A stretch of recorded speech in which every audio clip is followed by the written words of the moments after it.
नमस्कार, के TV news में आपका स्वागत है। मैं हूं स्तुति और आइए एक नजर डालते हैं शहर की प्रमुख सुर्खियों पर। बीएचयू मालवीय प्रतिमा से दिव्यांगजनों ने विभिन्न स्लोगन के साथ निकाली मतदाता जागरूकता रैली।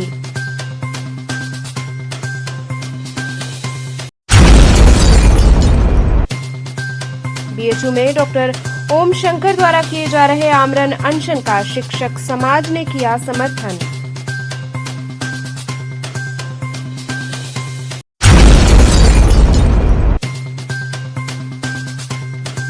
स्वामी हरसेवानंद पब्लिक स्कूल बनपुरवा रमना में चल रहे समर कैंप का हुआ समापन।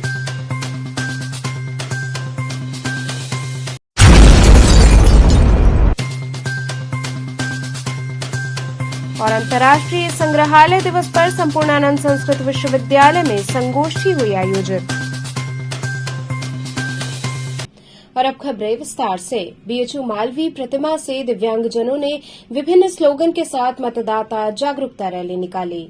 किरण सोसाइटी एवं जिला दिव्यांगजन सशक्तिकरण विभाग वाराणसी द्वारा संयुक्त रूप से मालवीय जी की प्रतिमा लंका बीएचयू से 80 घाट तक मतदाता जागरूकता अभियान के तहत दिव्यांगजन द्वारा मतदाता जागरूकता रैली निकाली गई, जिसमें दिव्यांगजन स्लोगन व बैनर लिए मोटराइज ट्राईसाइकिल व्हीलचेयर के साथ रैली निकालकर जनमानस को अधिक से अधिक मतदान करने को प्रेरित किया।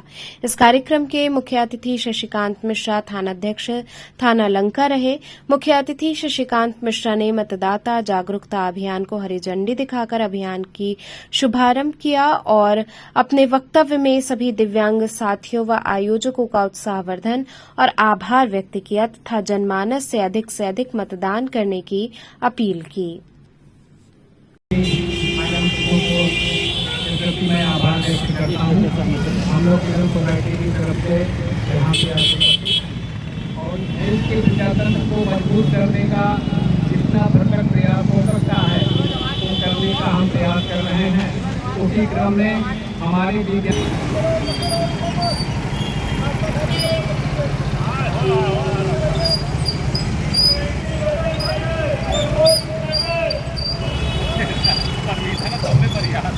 किरण सेंटर की तरफ से और जिला प्रशासन की तरफ से आज ये मतदाता जागरूकता रैली का आयोजन हम लोगों के द्वारा किया जा रहा है। हमारे किरण की संस्थापिका संगीता बहन जी के आशीर्वचनों के फलस्वरूप हम लोग आज इस कार्यक्रम को करने में यहाँ पे करने के लिए उपस्थित हैं और हम लोग चाहते हैं कि हमारे देश का जनतंत्र, हमारे देश का प्रजातंत्र ज़्यादा से ज़्यादा मजबूत हो, क्योंकि जिस तरीके से वोट का प्रतिशत घट रहा है यह बहुत ही शोचनीय और निंदनीय है। इसलिए हम लोगों का प्रयास है कि ज़्यादा से ज़्यादा लोग घरों से निकलें और अपने मताधिकार का प्रयोग सही जगह सही अपने विचार से करने का प्रयास करें। बहुत बहुत धन्यवाद। ये बच्चों को लेकर आप लोगों के बीच में क्या संदेश देना चाहते हैं? ये बच्चे पूरी तरीके से सक्षम हैं, पूरी तरीके से आत्मनिर्भर हैं और इन बच्चों को जो समाज दिव्यांग समझता है ये दिव्यांग नहीं है, ये हमारे और आप जैसे हैं। लेकिन फिर भी ये बच्चे समाज को ये संदेश देना चाहते हैं कि अगर हम बाहर निकल सकते हैं तो आप सभी को बाहर निकलने की आवश्यकता है। आप सभी बाहर निकलें और अपने मताधिकार का प्रयोग करें। कुछ ऐसे लोग होते हैं जो मतदान करना जरूरी नहीं समझते। अगर कोई इस तरह का व्यक्ति अगर सोचता है कि हम मतदान ना करें तो ये बहुत ही दुर्भाग्यपूर्ण है और ऐसे लोग जो है बाद में सरकारों को गाली देते हैं। उनसे मेरा निवेदन है, आपके चैनल के माध्यम से मैं निवेदन करूंगा कि बाद में गाली देने की बजाय बेहतर है कि आप अपने मताधिकार का प्रयोग करें और अपने अनुरूप जैसा आप चाहते हैं उस तरह का सरकार बनाने का प्रयास करें। बीएचयू में डॉक्टर ओम शंकर द्वारा किए जा रहे आमरण अनशन का शिक्षक समाज ने समर्थन किया। काशी हिंदू विश्वविद्यालय में विगत दिनों से बीएचयू स्थित हृदय रोग विभाग के विभागाध्यक्ष प्रोफेसर डॉक्टर ओम शंकर के आमरण अनशन के समर्थन में नागरिक समाज के लोग और वरिष्ठ नागरिक एवं बनारस के सभी शिक्षक भी आमरण अनशन पर बैठ गए। शिक्षकों ने कहा कि विगत दिनों से डॉक्टर ओम शंकर बीएचयू में आमरण अनशन पर हैं।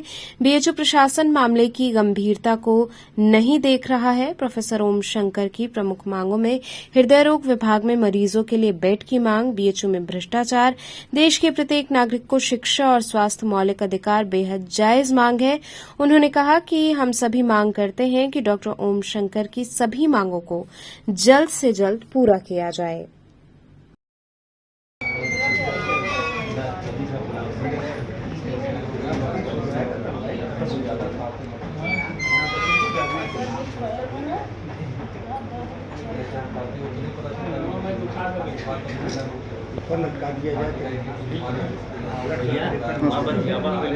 जब मामला ये हो जाए कि हाँ शुरू करेंगे तो चला जाए।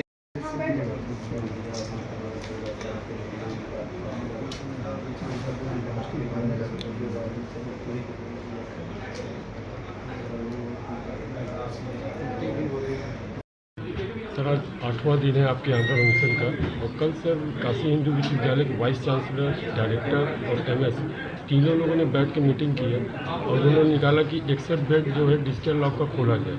लेकिन सर आपका कहना है कि नए तकनीकी विभाग से ये केवल 47 बेड मिल रहे हैं, तो सर ये लोग ऐसा गोल गोल घुमा क्यों रहे हैं? और पिछले 8 दिन सर आप आमरण अनशन पर बैठे हुए हैं, ये लोग की जो पद की गरिमा है, ये लोग पद की गरिमा भी भूल गए हैं क्या? मुझे तो ऐसा ही लगता है, और मुझे नहीं लगता है कि इस विश्वविद्यालय के जो सर्वोच्च पद पे जो कुलपति महोदय बैठे हैं वो उनको गरिमा से कोई भी मतलब है। वो एक व्यापारी की तरह लगता है इस विश्वविद्यालय में आए हैं, और वो जो पूंजीवादी मॉडल होता है उसी हिसाब से वो सारा निजी व्यापार की तरह विश्वविद्यालय को चला रहे हैं।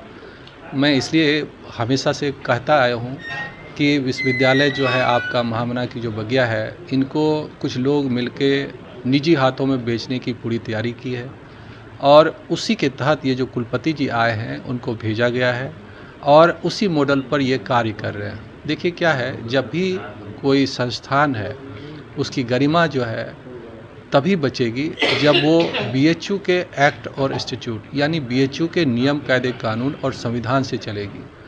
सबसे पहले इसकी धज्जियां उड़ाने के लिए जो माननीय कुलपति जी हैं, जो अभी सुधीर जैन साहब, उन्होंने सबसे पहले तो एग्जीक्यूटिव काउंसिल जो इनके दिन रोज़ जो इस विश्वविद्यालय को चलाने के लिए जो सबसे बड़ी कमेटी है, जो सबसे महत्वपूर्ण कमेटी है, जिसके बगैर किसी का अपॉइंटमेंट या कोई भी बदलाव या परिवर्तन या ज़रूरतों की पूर्ति नहीं की जा सकती है। ये इनका कार्यकाल 3 साल का अब कुछ ही महीनों में ख़त्म हो जाएंगे, लेकिन इन्होंने जानबूझकर आज तक एग्जीक्यूटिव काउंसिल का गठन नहीं किया, क्योंकि एग्जीक्यूटिव काउंसिल जो होती है वो कुलपति के ऊपर एक लगाम लगाता है, यानी कि उनको बेलगाम होने से, उनको कानून के इतर कार्य करने से रोकता है। इसलिए सबसे पहले जैसे घोड़ा जो है तभी तक कंट्रोल में रहता है कि वो घास बगल में जो सड़क से ना चले जाए खाने, जब तक कि वो लगाम से बंधा होता है। कुलपति जी जो सबसे पहले उनको लगा कि अगर एग्जीक्यूटिव काउंसिल का लगाम उनके ऊपर लगा रहेगा तो वो जो गैर संवैधानिक और गैर वैधानिक कार्य करने की चेष्टा या एक रोड मैप लेकर आए हैं, उस रोड मैप को लागू नहीं कर पाएंगे। उस रोड मैप में क्या था, जब वो आए थे तो 1000 करोड़ बनारस हिंदू यूनिवर्सिटी को इंस्टीट्यूट ऑफ इमिनेंस के रूप में मिला था, जिसमें संस्थान को उच्चीकृत करना था, मजबूत करना था, विश्व स्तरीय पहुंचाना था। लेकिन इन्होंने उस पैसों के दुरुपयोग की पहले से रणनीति बनाकर इस विश्वविद्यालय के कुलपति के रूप में शपथ ली थी, और उसमें उन्होंने क्या किया कि सबसे पहले एग्जीक्यूटिव काउंसिल नाम का जो उनके ऊपर लगाम था उसको खा गए, और उसके बाद इन्होंने क्या किया कि अपने मनमानी यहाँ पर नियुक्तियाँ करनी शुरू कर दी। मतलब 50-60 ऐसे पदों को सृजित कर दिए मनमाने ढंग से, जो बनारस हिंदू यूनिवर्सिटी के कानून की संविधान की किताब में है ही नहीं। फिर उनके सैलरी का भी निर्धारण अपने मनमाने से कर दिया, जिसको मनवा 1 लाख दिया, जिसको मनवा 2 लाख दिया, जिसको मनवा 3 लाख हुआ। उसके रिक्रूटमेंट के जो प्रोसेस, एडवर्टीजमेंट, स्क्रूटनी, उस सबको भी खत्म कर दिया। सैलरी स्ट्रक्चर नहीं है क्या? बनारस हिंदू यूनिवर्सिटी में जो वैधानिक रूप से पद हैं उनके सैलरी स्ट्रक्चर है। इन्होंने गैर वैधानिक पद गढ़ दिए अपने मन से, जिनका इनके पास अधिकार नहीं है। और इसी तरह से पहले तो, और वो सवाल अगर ऐसा किए होते तो एग्जीक्यूटिव काउंसिल पूछता कि आप ये पैसे उनको क्यों दे रहे हैं, उनके साथ आपका क्या संबंध है, क्या साँठ गांठ है। अगर आपको कोई एडवाइज़र चाहिए तो बनारस हिंदू यूनिवर्सिटी तो बुद्धिजीवियों का एक बहुत बड़ा विश्वविद्यालय है। आपको सलाह देने वाले एक से एक बुद्धिजीवी मिल जाएंगे और वो भी फ्री के बुद्धिजीवी, उनको 1 रुपया आपको पैसा नहीं देना है। आप सलाह लीजिए उससे, जितना चाहिए उतना लीजिए। अगर सच में उनको सलाह की आवश्यकता थी तो लोगों से मिलना चाहिए था उनको, फ्री में सलाह देते। भाई सलाह देना तो सबसे आसान काम है, जब फ्री में सलाह मिलती है। आपने उसके लिए दूसरे अपने चाहने वाले लोगों को गैर संवैधानिक तरीके से इस संस्था के ऊपर लाकर उसको सरकारी धन का दुरुपयोग किया, उसकी बंदरबांट की और अपनों को पूरी विश्वविद्यालय के नियम कायदे कानून की धज्जियाँ उड़ा दी। वो यहीं नहीं रुके, उनका मन यहाँ ही नहीं भरा, बल्कि यहाँ के जो हेरिटेज पेड़ थे वो सागौन के, उस सब को एक एक करके काट काट कर बेच रहे हैं। 50-60 से ज़्यादा पेड़ों को तो काट के बेच चुके हैं और इतने मतलब पुराने जो आपकी पहचान थी हरियाली इस विश्वविद्यालय की, उसको मिटाने के लिए, जड़ से मिटाने के लिए प्रयत्नशील है। पहले तो इनकी गरिमा जो थी, सोच थी, उसको मिटाने के लिए इस तरह कानून की धज्जियाँ उड़ाई, पेड़ों की धज्जियाँ उड़ा रहे। उसके बाद निजीकरण, ये इस सब भूमिका बना रहे ताकि पूरा का पूरा विश्वविद्यालय जो है अडानी अंबानी या ऐसे किसी दूसरे अन्य पूंजीपति मित्रों के हाथों में इनको बेचा जा सके। उनकी एक पृष्ठभूमि तैयार करें। वो क्या कहेंगे कि देखिए 1000 करोड़ आया था, अब विश्वविद्यालय चल नहीं पा रहा है, यहाँ पर धन नहीं होता है। जो कोई भी निजीकरण का जो मॉडल है, जो एक बहानेबाजी शुरू होती है, वो सब नौटंकी होगा। उसके बाद कहेंगे नहीं, इससे बेहतर तो अब इनके अधीन जाएंगे, वो ज़्यादा अच्छा चलाते हैं। और इस तरह से आपका विश्वविद्यालय जो है इस देश की जनता, इस समाज और महामना के और विश्वविद्यालय के जो मानस पुत्र हैं, पुत्रियां हैं, उनको समझना होगा कि उनका ये विश्वविद्यालय आज घोर संकट से गुजर रहा है। उनके इज्जत आबरू की सुरक्षा आज उनके कंधों पर है। अगर वो उठ खड़े नहीं हुए, यहाँ के शिक्षकगण, कर्मचारीगण, छात्रगण अपने इस विश्वविद्यालय की गरिमा को और विश्वविद्यालय को बचाने के लिए, तो कल ये निजी हाथों में जाकर इतनी महंगी हो जाएगी कि बच्चे यहाँ पढ़ नहीं पाएंगे। छात्र और कर्मचारियों का जीवन इतना दयनीय हो जाएगा कि जब मन होगा बाहर निकाल लिए जाएंगे। उसके बाद अलावा ये क्या कर रहे हैं, भ्रष्टाचार का खुलेआम समर्थन कर रहे हैं। अब भ्रष्टाचार का खुलेआम समर्थन कैसे? और जब से सुना हूँ कि मरीजों के हित के लिए जो 5वां तल, 4था तल विभाग को, हृदय रोग विभाग को देना चाहिए, उनके लिए बना है, तो निदेशक की लापरवाही की वजह से विभाग को मरीजों को उपलब्ध नहीं हो रहा है। इसके लिए डॉक्टर साहब, एक इतने अच्छे डॉक्टर जो गरीबों के दिल पर राज करते हैं, मरीजों के दिल पर राज करते हैं, उनके हित के लिए आज 11 तारीख से बैठे हुए हैं। जब से हम लोग सुने अपने वरिष्ठ नागरिक कल्याण समिति की ओर से, हम कई दिनों से आ रहे हैं लगातार। उस दिन जो जुलूस चल रहा था उसमें थे। अगर ऐसा ही किए तो विवश होकर के हम वरिष्ठ नागरिक, मैं व्यक्तिगत विद्याधर, जो उम्र 76 वर्ष है, मैं भी आमरण अनशन पर इनके साथ बैठ सकता हूं। और ये जो इनका ये सरकार के इशारे पर कि एक व्यक्ति क्या कर लेगा, ये भ्रष्टाचार करते रहेंगे। और इसमें VC भी सम्मिलित हैं, जैसा कि डॉक्टर साहब कह रहे हैं कि पेड़ कटवाना। और ये जो विभाग में विभाग का निजीकरण कर रहे हैं, जो जांच को भी निजी सेंटर में दे दिए हैं लोग कुछ भाग, और जो दवाई सेंटर है उसको भी महंगी दवाइयाँ हैं वो सस्ते में मिलना चाहिए, उसको भी महंगे पर बिचवा रहे हैं। डॉक्टर साहब कह रहे हैं, तो डॉक्टर साहब कॉमन काज के लिए, जनता के हित के लिए लड़ रहे हैं। कितने लोग आप लोग आए हुए हैं? हम 4 लोग आए हुए हैं रामनगर से। हस्ताक्षर भी मैंने किया, अच्छा हस्ताक्षर भी मैंने कर दिया है। और फिर मैं चेता रहा हूँ कि अगर यही किए तो हम वृद्ध लोग डॉक्टर साहब के साथ आमरण अनशन पर भी बैठ सकते हैं। इसी के साथ मैं आम जन से निवेदन करता हूं कि जो डॉक्टर आपके लिए मर रहा हो आज 11 तारीख से, क्या आप उसके समर्थन में नहीं आ सकते? क्या सबकी आत्माएं मर चुकी हैं कि जो हमारे हित के लिए इतना बढ़िया डॉक्टर वो मरने को तैयार है, जीवन देने को तैयार है, उसके लिए हम एक दिन का समय नहीं दे सकते। और काशी वासियों को तो इस अस्पताल को घेर लेना चाहिए, बौद्धिकों को। धन्यवाद। स्वामी हरसेवानंद पब्लिक स्कूल बनपुरवा रमना में समर कैंप समापन अवसर पर बच्चों ने प्रशिक्षण प्राप्त विषयों का प्रदर्शन किया। रचनात्मक ऊर्जा से लबरेज विद्यार्थियों ने पूरे 10 दिन के समर कैंप में धमाल मचाते हुए अपनी सृजनशीलता से सभी को अभिभूत कर दिया।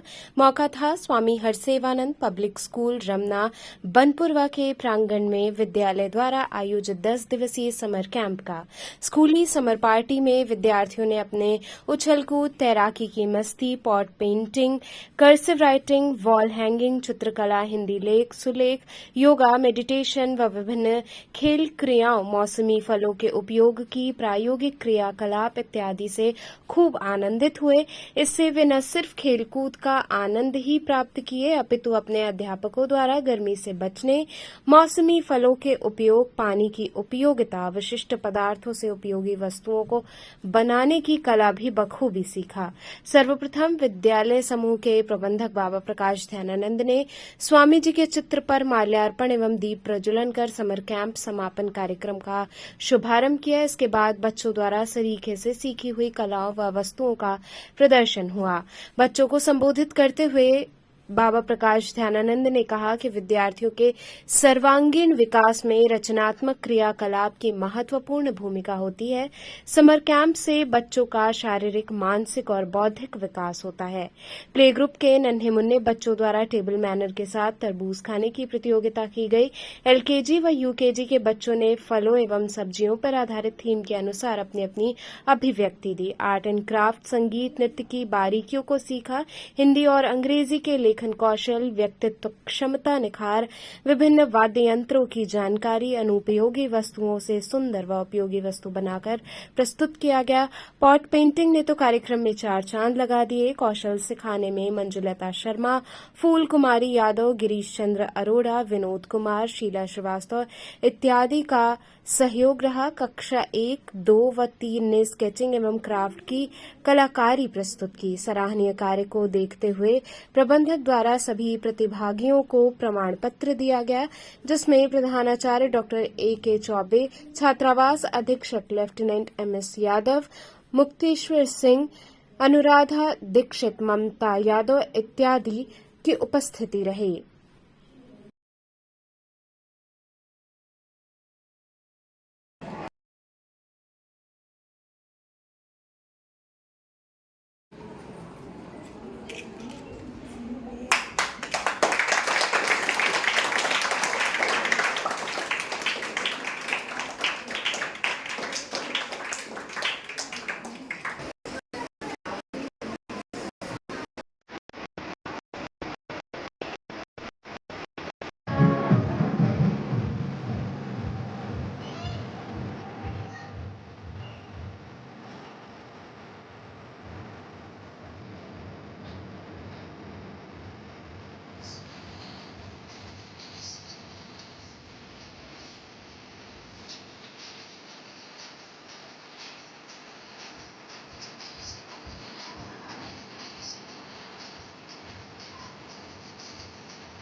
अध्ययन अध्यापन के अलावा कुछ गतिविधियां ऐसी होती हैं जिनसे विद्यार्थियों का सर्वांगीण विकास होता है।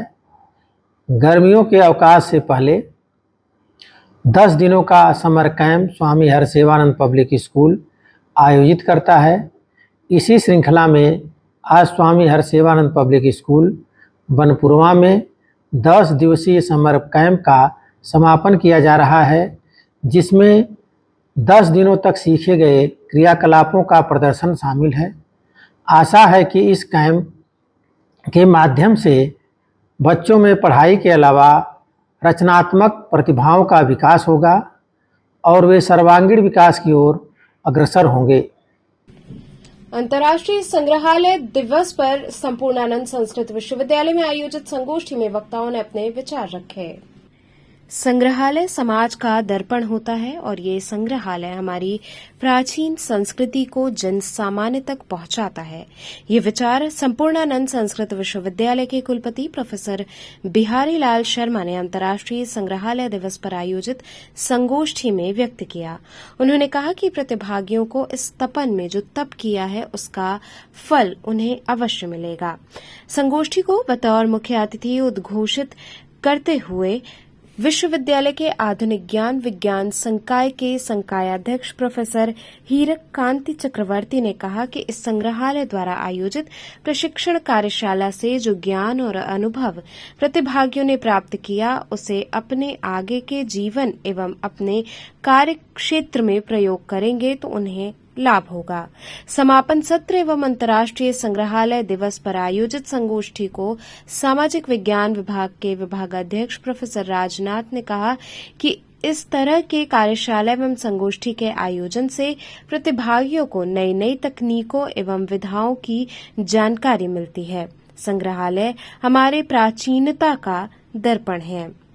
वहीं बैठक में प्रमुख रूप से डॉक्टर विजेंद्र आर्य, डॉक्टर मनोज मिश्र, कैलाश नाथ सिंह, संजय तिवारी एवं कार्यशाला के प्रतिभागी इत्यादि उपस्थित रहे। वहीं इस अवसर पर आयोजित संगोष्ठी से पूर्व विश्वविद्यालय के कुलपति प्रोफेसर बिहारी लाल शर्मा ने संग्रहालय में 81 विरासत विषयक 3 दिवसीय छायाचित्र प्रदर्शनी का उद्घाटन किया।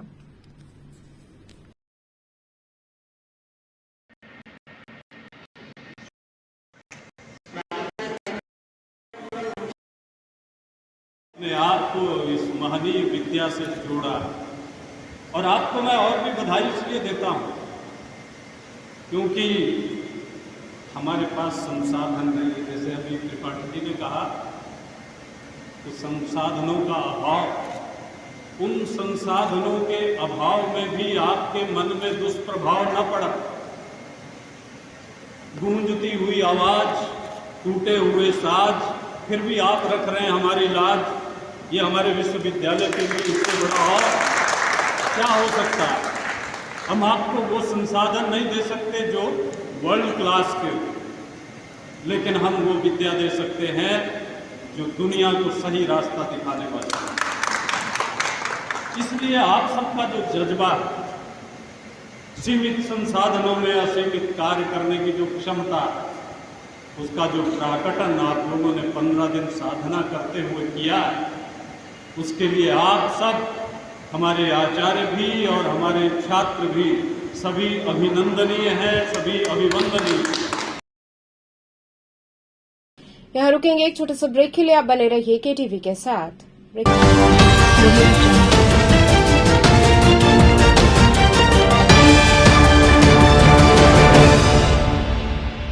खबरों से जुड़े रहने के लिए हमारे चैनल केटीवी वाराणसी को सब्सक्राइब करें और लेटेस्ट अपडेट्स के लिए बेल आइकन को प्रेस करें।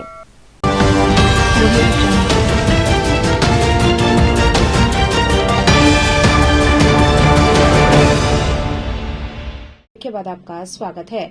अस्सी घाट पर 5 पद्म अलंकृत विशिष्ट जनों ने काशी की जनता को मतदान के प्रति जागरूक किया। लोकतंत्र के महापर्व में प्रत्येक नागरिक की भागीदारी सुनिश्चित करने अस्सी घाट के सुबह बनारस मंच पर नगर के 5 पद्म अलंकृत विशिष्ट जन एक साथ जुटे। पंडित शिवनाथ मिश्रा म्यूजिक फाउंडेशन एवं सुबह बनारस के संयुक्त तत्वावधान में लोकमत परिष्कार संगोष्ठी का आयोजन किया गया। कार्यक्रम को संबोधित करते हुए पद्मश्री पंडित राजेश्वर आचार्य ने कहा कि यदि देश में शिक्षित लोकतंत्र चाहिए तो मतदान अवश्य करें। 5 साल में आने वाले ये चुनाव भ्रष्टाचारियों से मुक्ति दिलाने, देश के यश को बढ़ाने के लिए एक अवसर के रूप में आता है जिसमें बढ़ चढ़कर भागीदारी करना चाहिए। सरकार ऐसी हो जो सबका भला करे। वहीं इस कार्यक्रम में कलाकारों ने संगीत के माध्यम से लोगों को वोट देने के लिए प्रेरित किया। विख्यात सितार वादक पंडित देवव्रत मिश्रा ने देश को समर्पित राग देश में 3 ताल की बंदिश प्रस्तुत की। इनके साथ ही गंगा की लहर पर आधारित धुन सुनाकर सबको मंत्रमुग्ध कर दिया। उनके साथ सितार पर कृष्णा मिश्रा, तबले पर प्रशांत मिश्रा, नवनीत प्रजापति आदि ने संगत किया। इसके अलावा अनन्या गुप्ता एवं मानसी सिंह ने कथक नृत्य प्रस्तुत किया।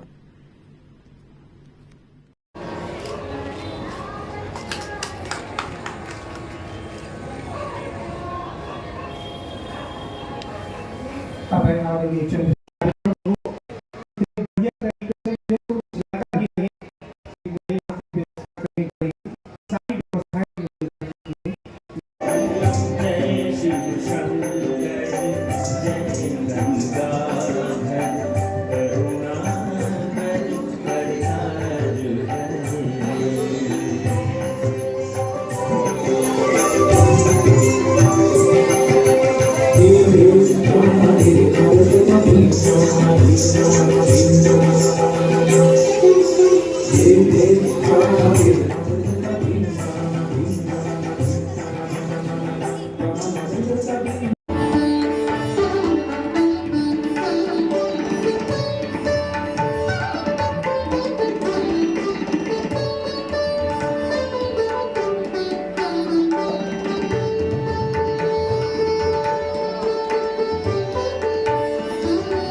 ये जो है हमारी जनता को जागरूक करने के लिए लोकमत परिष्कार नाम से यहाँ पे हमारे 5 पद्म अलंकरण एक साथ यहाँ पे उपस्थित हुए थे। उन्होंने लोगों से अपील की, आग्रह किया कि आप लोग अपना मत जो है 1 जून को मतदान केंद्र में, अपने निकटतम मतदान केंद्र में जाकर जरूर दें और अवश्य दें, जिससे कि हमारा लोकतंत्र और मजबूत हो सके और अधिक से अधिक मतदान दीजिए, जिससे कि हमारे देश, हमारा राष्ट्र और उन्नति आगे कर सके। लोगों को जागरूकता के लिए क्या किए आप?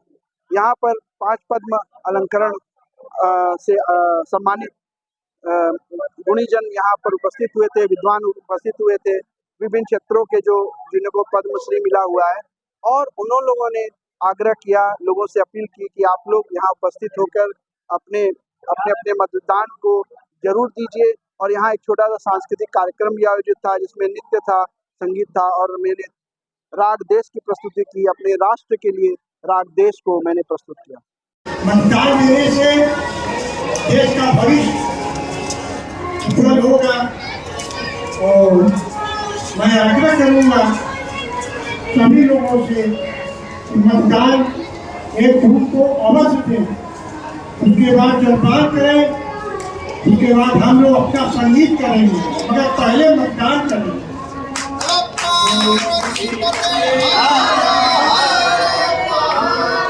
उस दिन हम अपना संगीत नहीं पहले करेंगे, पहले मतदान करेंगे। इसके बाद भगवान को, शिव को हम अपना संगीत भी अर्पित करेंगे, मगर मतदान देना बहुत जरूरी है। इसलिए हम सभी लोगों से, अपने सभी कलाकारों से, सभी समाज सेवियों से मैं यही आग्रह करूंगा कि आप लोग 1 जून को मतदान जरूर अवश्य दें। धन्यवाद। बीएचयू हिंदी विभाग में पत्रिका रचनावली के श्री प्रकाश शुक्ल विशेषांक का लोकार्पण हुआ। युवा कवि अनिल पांडे के संपादकत्व में निकलने वाली पत्रिका रचनावली के श्री प्रकाश शुक्ल विशेषांक का लोकार्पण श्री प्रकाश शुक्ल के 59वें जन्मदिन के अवसर पर हिंदी विभाग के आचार्य रामचंद्र शुक्ल सभागार में किया गया। कार्यक्रम की अध्यक्षता हिंदी विभाग के अध्यक्ष प्रोफेसर वशिष्ठ द्विवेदी ने की तथा मुख्य अतिथि के रूप में प्रसिद्ध आलोचक प्रोफेसर शंभुनाथ उपस्थित रहे।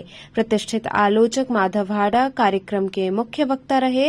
मुख्य अतिथि प्रोफेसर शंभुनाथ ने कहा कि समाज में साहित्यकारों के प्रति सम्मान की भावना न हो तो ये स्थिति भौतिक समृद्धि के साथ बौद्धिक रिक्तता की ओर संकेत करती है तथा इसी बौद्धिक रिक्तता का परिणाम है कि साहित्यिक क्षेत्र में आलोचना के प्रति उपेक्षा बढ़ी है।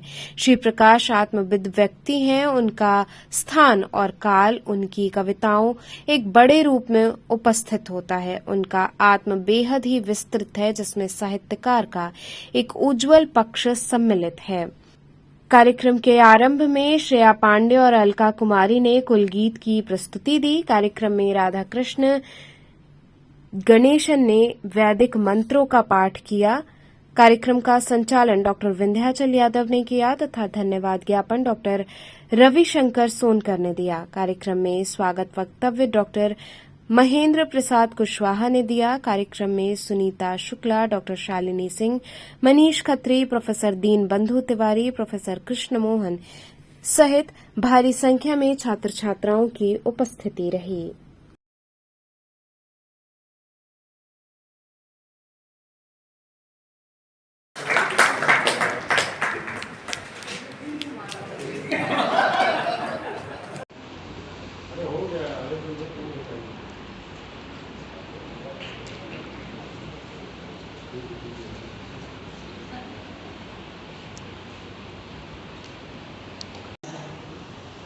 पांच लेखक रचनाकार ऐसे हैं जो 2 बार आए हैं और वह 2 अलग अलग प्रसंगों को लेकर आए हैं।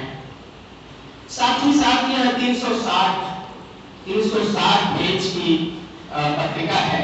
इसके संपादकीय में कुल 18 अलग अलग प्रसंग हैं और हर प्रसंग में अलग अलग, जैसे लाइब्रेरी खुल रही हो मुक्ति बोध की, वैसे अलग अलग प्रसंग के अंदर अलग अलग और रचनाकार और लेखक है, जिसमें नाम तो छोड़ देता हूँ, प्रसंग आप पत्रिका में देख लेंगे।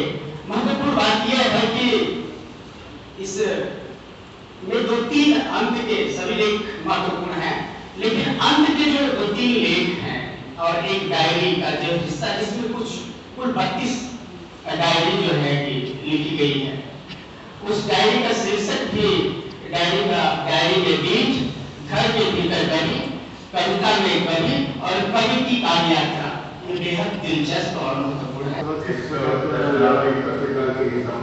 असल में आज मेरे समग्र साहित्य कर्म पर जालंधर से प्रकाशित होने वाली पत्रिका रचनावली का विशेषांक आया है, जिसके संपादक हैं अनिल कुमार पांडे जी। यह पत्रिका मेरे समग्र साहित्यिक कार्य पर केंद्रित है और 360 पृष्ठ में यह प्रकाशित है। इसमें मेरे कवि कर्म, आलोचना कर्म के साथ साथ मुझको समझने के लिए बहुत सारी सामग्री इसमें लिखी गई है और इस पत्रिका में 42 रचनाकारों ने मेरे साहित्यिक योगदान पर लिखा है।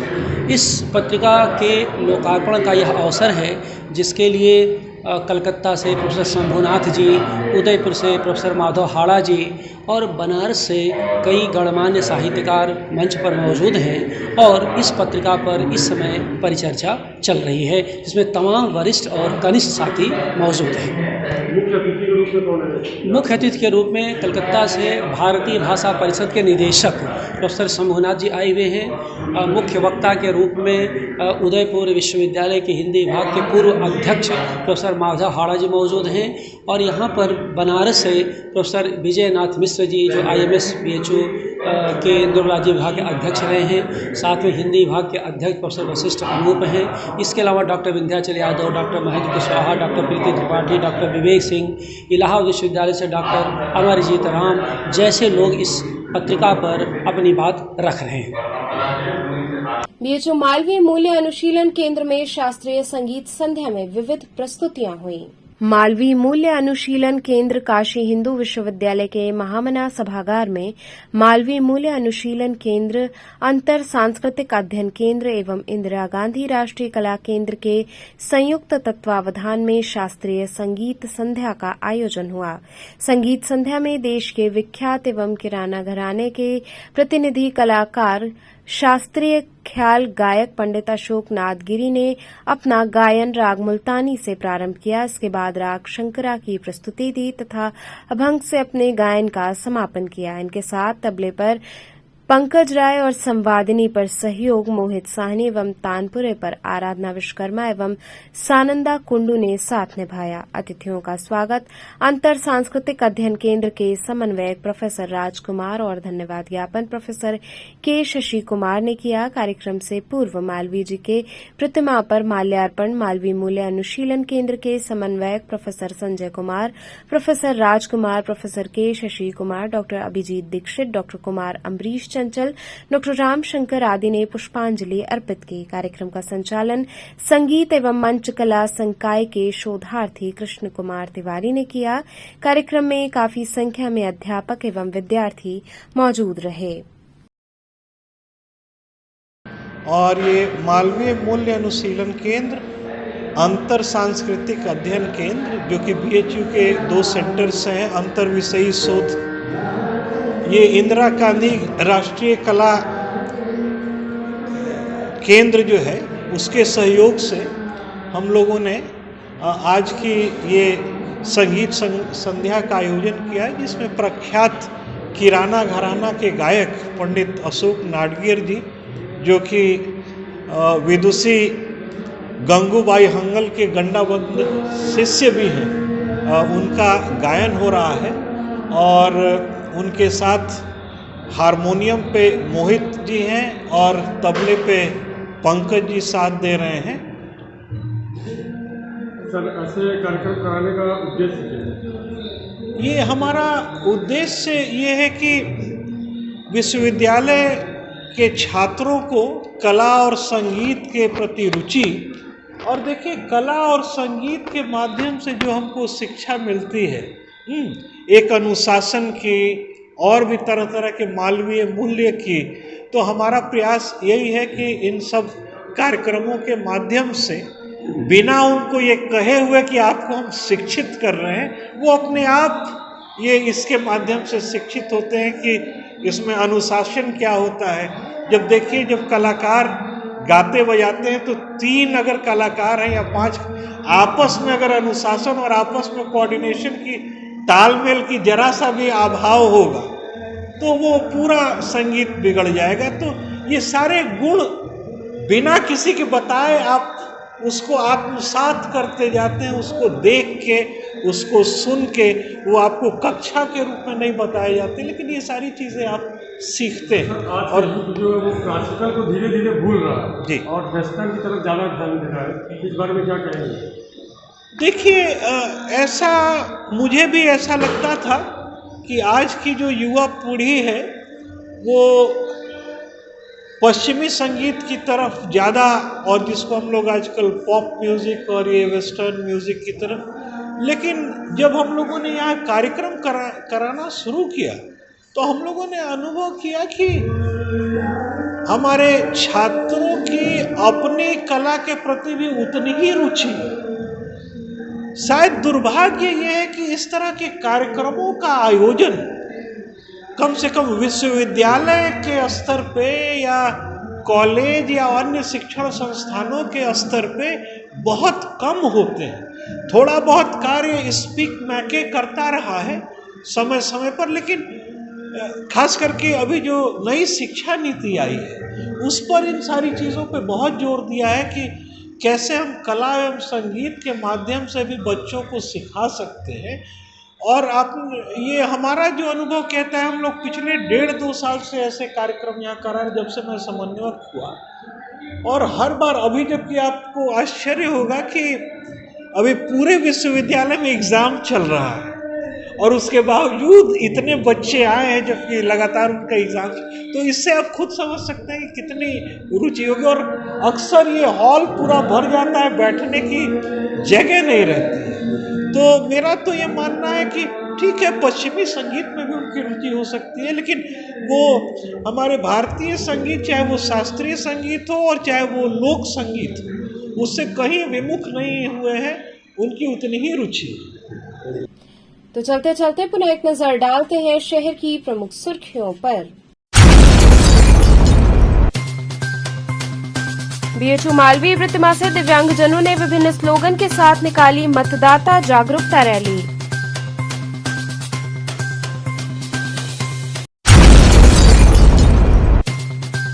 बीएचयू में डॉक्टर ओम शंकर द्वारा किए जा रहे आमरण अनशन का शिक्षक समाज ने किया समर्थन।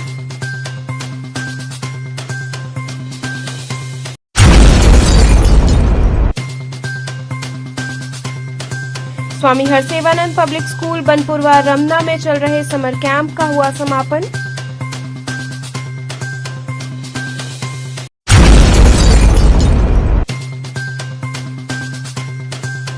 और अंतर्राष्ट्रीय संग्रहालय दिवस पर संपूर्णानंद संस्कृत विश्वविद्यालय में संगोष्ठी हुई आयोजित।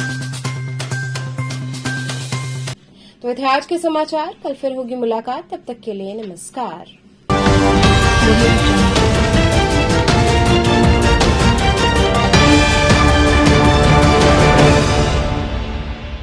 खबरों से जुड़े रहने के लिए हमारे चैनल KTV वाराणसी को सब्सक्राइब करें और लेटेस्ट अपडेट्स के लिए बेल आइकन को प्रेस करें।